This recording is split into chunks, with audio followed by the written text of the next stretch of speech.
기존 화장품보다 100배의 효과가 있는 획기적인 천연 화장품 제조 기술이 개발됐습니다. 녹차와 감잎 등 천연 물질에서 미용 효과가 뛰어난 물질을 뽑아내는 이 기술로 당장 1년에 1억 달러에 이르는 수입 대체 효과를 거둘 수 있게 됐습니다. 최기웅 기자입니다. 녹차와 감잎, 감초 뽕나무잎 등 천연 식물 자원은 노화를 방지하고 미백 효과가 뛰어나지만 화장품 성분의 정제가 불가능했습니다. 한국원자력연구소와 한 벤처기업은 이런 문제점을 방사선으로 해결했습니다. 즉 천연 자원에서 추출한 천연 화합물에 방사선을 쏘여 화합물의 구조를 변화시킴으로써 가장 큰 걸림돌이던 불필요한 색소와 불순물, 냄새 등을 제거하는 데 성공했습니다. 효과를 상승시킬 수 있는 그런 효과도 있으면서도 고순도로 아주 정제해서 거의 100% 고순도로 정제할 수 있는 그런 기술이 이제 첩직입니다. 이 기술의 또 다른 핵심은 나노기술로 천연 화합물을 피부세포 간격의 3분의 1 이하인 평균 33나노미터 크기로 줄여 피부에 쉽게 침투하도록 함으로써 화장의 지속시간을 100배까지 늘렸습니다. 천연 화합물의 비율도 기존 천연 화장품보다 500배가 높아 우수한 기능을 쉽게 이용할 수 있게 됐습니다. 인공 화합물이 아닌 천연 화합물이 점점 더 활성화되는 이런 추세에 있습니다. 그래서 저희들은 지금 현재 우리가 이런 기술을 특허 출연해가지고 지금 이번 신기술 개발을 통해 연간 수십조 원에 달하는 천연 화합물 시장에서 우리나라도 유리한 이치를 선점할 수 있게 됐습니다. 해마다 연구기관에서 많은 연구 개발물들이 쏟아져 나오지만 실제 상품화까지 연결되는 경우는 그리 많지 않은 게 현실입니다. 대덕밸리 종합연구개발 특구 추진을 계기로 연구 성과를 산업체로 이전하는 새로운 시도가 주목받고 있습니다. 보도에 최경 기자입니다.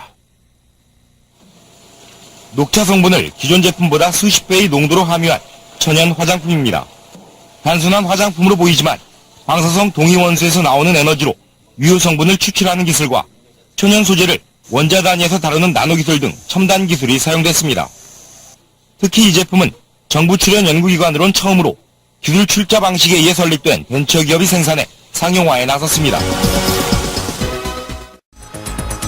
한국원자력연구소가 정부 출연 연구기관으로서는 처음으로 기술 출자를 통해서 벤처기업을 설립했습니다. 정부 출연기관 연구 성과물의 산업체 이전의 새로운 모델로 연구 부문의 재투자를 촉진시키는 계기를 마련할 것으로 보입니다. 대전에서 이정우 기자입니다. 이번에 설립된 벤처기업은 금전 등 실물 자산에 의하지 않고 특허와 실용신안 등 기술 출자를 통해 추진돼 향후 출연연구기관 벤처 창업에 새로운 모델을 제시하고 있습니다. 연구개발자가 공동사업 주체로 직접 벤처기업 연구개발에 참여함으로써 연구성과의 실용화를 앞당길 수 있을 뿐만 아니라 벤처기업의 수익은 관련 연구 부분에 재투자돼 시너지 효과가 기대됩니다. 우선 방사선 이용 기술과 생명공학기술, 나노기술 등 최첨단 기술을 이용한 화장품과 기능성 식품을 시작으로 항암과 간 기능 개선, 발모제 등 다양한 기능성 식품과 의약품을 시판한다는 계획입니다. 연구원 벤처가 실패한 요인을 이제 탈피해서 연구소는 기술만 개발하고 영업이라든지 경영은 회사가 맡아서 전문 경영하는 그런 시스템으로 나갈 예정입니다. 정부 출연 연구기관에서 첫 시도된 벤처 창업은 급성장하고 있는 기능성 식품과 의약품 시장 진출을 통해 재정 확충과 연구 첨단 기술의 상용화에도 활력을 불어넣을 것으로 전망됩니다. YTN 이정우입니다.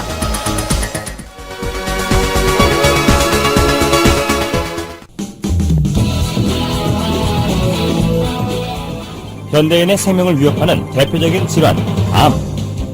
현대의학의 3대 암 치료법은 외과적 수술과 항암제 및 방사선 치료.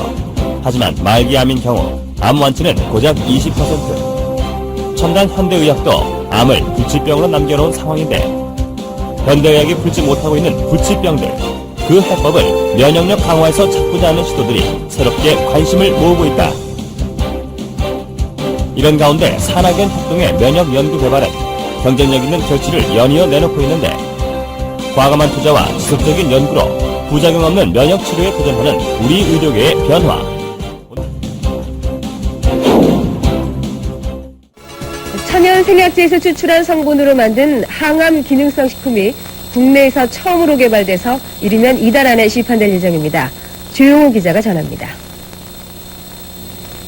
항암과 암치료 부작용이나 성인병을 예방하기 위해 개발된 기능성 식품입니다. 해모힘과 해바톤으로 이름 지어진 이들 식품은 생체 손상을 막고 도혈과 면역 증진, 생체 조직의 재생을 촉진하는 기능을 발휘합니다. 이러한 효능을 입증하기 위해 쥐에게 암세포를 투여해봤습니다. 암세포가 계속 전이되는 왼쪽 쥐와는 달리 기능성 식품을 투여한 오른쪽 쥐에서는 암세포 억제 효과가 나타났습니다. 이번에 개발된 이 두 기능성 식품은 해바라기와 당귀 등 우리의 전통 한약재에서 그 성분을 추출했습니다. 생명공학과 방사선 기술로 천연생약제를 조합해 새로운 복합 물질을 만드는 방식을 썼습니다. 각각의 성분들을 분리를 해서 그것의 각각의 효능을 검증한 다음에 효능을 극대화할 수 있게 다시 그 성분들을 재구성한 겁니다. 종전의 천연생리 활성물질은 항암 효능에 한계가 있고 독성까지 강했습니다. 하지만 이번에 개발된 항암 기능성 식품은 여러 성분을 조합해 효능을 높이고 독성은 없앴습니다. 이들 항암 기능성 식품은 원자력 병원 등에서의 임상시험과 병행해 이번 달 안에 시판될 예정입니다. KBS 뉴스 조용호입니다. 환자의 면역력을 탁월하게 높여주는 새로운 생약 복합제가 국내 연구진에 의해 개발됐습니다. 임상시험 결과 백혈구 회복을 높여주고 암치료 부작용도 크게 없애주는 것으로 나타났습니다. 최성원 기자가 소개합니다. 생약을 섞어서 만든 해모임이란 생약 물질입니다. 원자력 연구소는 천연 생약제 30여 종을 집중 분석한 끝에 당귀와 천궁, 백작약 등을 재합성해 이 생약 물질을 만들었습니다. 이들 생약제에는 면역을 활성화시키고 조혈 장애를 없애는 황산화물이 있는데 연구팀은 이 성분들을 재구성하는 방법으로 면역 증강 물질을 개발했습니다. 원자력 병원에서 임상 시험을 한 결과 새 생약 물질은 암 환자들의 면역력을 크게 높이는 것으로 나타났습니다. 유방암과 자궁암 환자 각각 12명에게 새 생약 물질을 복용시켰더니 모두 회복 속도가 60% 정도 빨라졌습니다. 특히 이 생약 복합제는 암 치료에 따른 염증이나 구토 같은 부작용을 크게 줄일 수 있는 것으로 나타났습니다. 암 환자들은 치료를 받으면서 기력이 떨어져 문제가 됐지만 생약 복합제를 복용한 환자의 80%가량이 기력 회복에 큰 도움이 됐다고 답했습니다. 해모힘을 먹은 환자들은 전신 무력감이 많이 없어져서 더 약을 요구하는 환자들이 많았습니다. 연구팀은 이 물질에 대한 2, 3차 임상시험을 거쳐 신약 개발에 나설 계획입니다. KBS 뉴스 최성원입니다. 한국원자력연구소가 정부 출연 연구기관으로서는 처음으로 기술 출자를 통한 벤처기업을 설립했습니다. 이번 투자는 금전이 아닌 기술 투자에서 연구기관 벤처 창업의 새로운 모델로 평가받고 있습니다. 대전에서 이정우 기자가 보도합니다. 천연 생약 복합 조성물인 해모임입니다. 한국원자력연구소가 중장기 연구개발 사업으로 개발한 이 생약 복합제는 동물 실험과 암 환자 임상 실험에서 효능이 입증되고 있습니다.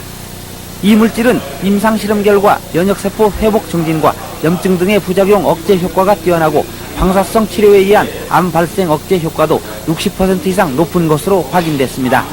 암 환자 치료 시에 보조제로 활용할 수 있는 것뿐만 아니라 성인병이나 만성질환 환자들에서 면역 조율 기능 회복에 아주 잘 활용될 수 있을 거로 생각이 됩니다. 이 연구 성과물이 기술 출자 형태로 산업체에 이전돼 벤처기업으로 다시 태어났습니다. 이번 기술 출자는 한국원자력연구소가 직접 벤처기업에 공동으로 참여하는 방식으로 그동안의 단순한 기술 이전과는 다릅니다. 정부 출연 연구기관의 기술 출자로 탄생한 벤처기업의 공식 출범은 연구 성과물에 대한 새로운 장을 열고 있습니다.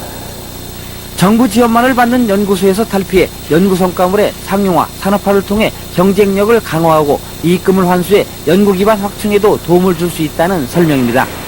연구자들이 더 용기를 가지고 더 좋은 연구 성과 내고 성과가 나오는 대로 민간에 이렇게 기술을 넘겨줘서 민간이 또 새로운 기업을 자꾸 창출하는 그런 아마 좋은 전기를 마련했다고 이렇게 봅니다. 기술투자 벤처기업은 금전 등 실물 자산이 아닌 특허와 실용신안 등 기술 투자로 이루어지기 때문에 연구기관 벤처 창업의 새로운 모델로 평가받고 있습니다. YTN 이정우입니다. 국가의 미래를 책임질 동력은 바로 과학기술입니다.